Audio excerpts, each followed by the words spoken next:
మీరు చూస్తున్న ఈ టెంపుల్ కొత్తపల్లికి 1 కిలోమీటర్ దూరంలో ఉంటుంది. మీకు తెలియకపోతే మెదక్ జిల్లా పాపన్నపేట మండలం లో ఉంటుంది.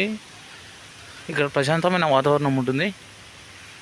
మరో విషయాన్ని మీరు గమనించాలి, ఇక్కడి పచ్చని అడవితో కూడుకున్న అటువంటి అనంత పద్మనాభ స్వామి దేవాలయము చాలా ప్రత్యేకమైనది. పచ్చని పొలాల మధ్య అడవుల మధ్య నెలకొన్నది. ఇక్కడ ప్రతి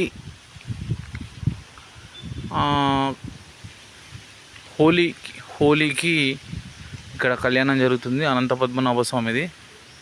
ఏ మొక్కులు మొక్కుకున్నా ఇక్కడ ఖచ్చితంగా నిలబడతాయి. ప్రసాదకరమైన వాతావరణంలో శ్రీ అనంత పద్మనాభ స్వామి నిల్చున్నాడు. ఇది ఆయన ముఖద్వారం. మీరు మొదట రాగానే మీకు గణపతి దర్శనమిస్తాడు.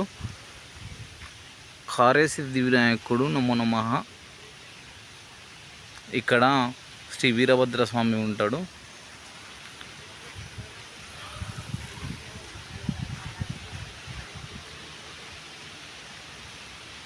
మీరు చూడొచ్చు స్పష్టంగా.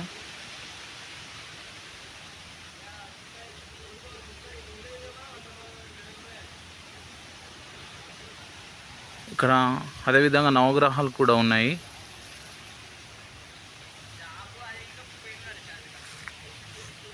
ఈ ధ్వజస్తంభం కూడా మీరు రాగానే ధ్వజస్తంభం దగ్గర ఉన్న తులసి మాత యొక్క మొక్కల్ని తీసుకొని అనంత పద్మనాభ స్వామికి సమర్పించాలి.